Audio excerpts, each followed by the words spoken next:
Hello, my name is Angelis Basil, and this is my career project video for my career, aka being a pediatrician.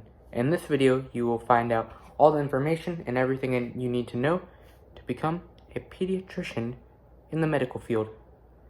So let's get into it. First, I'm going to list some helpful high school courses, such as AP Biology, Chemistry, Physics, Calculus, and you want to sign up for psychology to learn more about human nature and explore mind-body connection. You also want to enhance your communication skills through English composition, speech, and drama classes. Another good thing to do is volunteer at health clinics, women's clinics, elder care facilities, etc. Now we're going to be talking about 3 different colleges and the graduate requirements and their undergraduate requirements, such as for the pediatrician medical field criteria. For Emory, we have to have, for graduate, at least 90 semester hours to about 135 quarter hours of a balanced undergraduate education. Experiences would be volunteering at local hospitals, clinical volunteering, or if you have a family member in the medical field, use them to gather information and learn. For the undergraduate, you want to have an SAT of about 1520 or a 34 ACT and a GPA of about 3.78. For Mercer University, for the graduates, you want to have a GPA of 3.75 and MCAT of 504, 3 letters of recommendation, general biology, organic chemistry, and physics. The undergraduate for Mercer University is have an SAT score of about 1240 through 1380. The average academic GPA would be about a 3.98. Now for Morehouse School of Medicine, graduate would be a GPA of about 3.6, an MCAT of 504, all with 1 year of lab, biology, general chemistry, organic chemistry, physics, and you also want to have college level math and English 1 year, including composition. For undergrad, for Morehouse School of Medicine, you want to have an SAT of about 1020 through 1140, or an ACT of 18 to 22. A GPA is not actually required, but it is recommended to have a 3.5 GPA. Now, all this information is very, very useful, but sometimes listening to someone talk for a while can get a little boring, but that's why we have a commercial break. Now, in this commercial break, you will see a very epic family playing a sport. And if you want to be a very epic person with a very epic family, then you want to be good at sports too. Because if you're not good at sports, then you end up like that guy over there. Say hello, that guy. And also, what's your name? Jeffrey? Yeah, like that guy. Anyway, let's get into the clip. It's what I call unstoppable. That's a basketball move.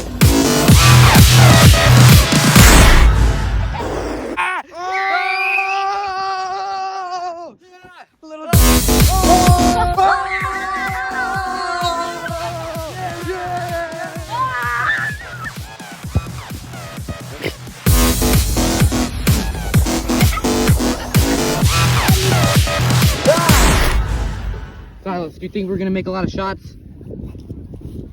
Oh, he's so nice.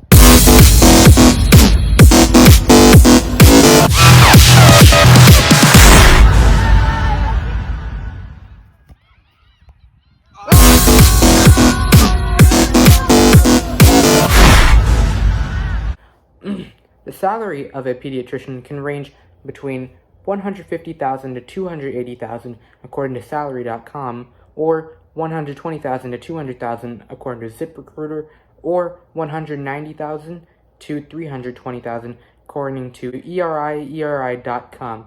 These are all based on Georgia locations. The traits of being a pediatrician are always a big thing. You don't always just need to have the education, you also need to have the traits to help those around you and to help your coworkers and to help your patients and yourself. And if you don't have these traits, then it's going to be very hard for you to become a pediatrician. You need to be intelligent, persistent, open-minded, and resourceful. You always want to be open-minded to whatever the patient is having problems with. You always need to be persistent, never give up, intelligent by knowing your education and keeping that in you, and resourceful by helping your patient with any circumstance they need. 3 examples of having equipment would be stethoscopes to listen to the heartbeats, blood pressure cuffs to measure a patient's blood pressure, and scales to check the body weight of a patient. Medical team members that actually are co-workers with pediatricians can be nurse practitioners, family physicians, MD or DO doctors, etc. General workplaces where you can see pediatricians working at and where you can become a pediatrician is at general hospitals, children's hospitals, HMOs, aka health maintenance organizations, etc. And for boards required to practice would be taking the medical licensing exam, aka the USMLE, and for pediatricians, once a doctor graduates from medical school and earns their doctorate license, they may go on to practice pediatrics and may become eligible to sit for the initial certifying examination of the ABP. Upon passing the exam, they are awarded the title of Diplomat of the American Board of Pediatrics and can become a pediatrician. Places in high demand for pediatricians are places in the Northwest such as Montana, Wyoming, etc. They do not have as much of a population, and with that comes even less pediatricians, ranging from below hundreds to barely 200. Also, metropolitan areas such as New York with 3,440 employees also need pediatricians because with a huge population of New York and other metropolitan areas, they will also be needing a lot of pediatricians. And with many people getting sick in those areas due to the amount of population, more pediatricians, more doctors are needed there.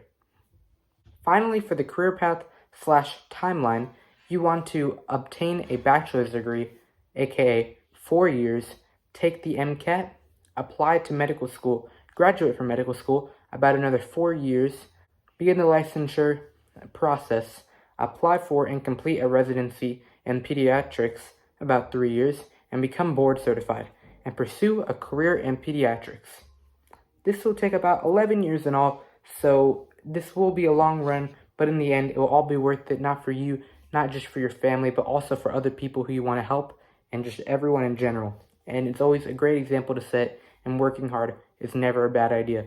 And this is what I want to become when I grow up, and I want to know what you guys want to be too, and maybe this presentation maybe opened your eyes, and maybe you want to become a pediatrician too. Thank you for watching, and I hope you guys have a great day. Because I did, bruh.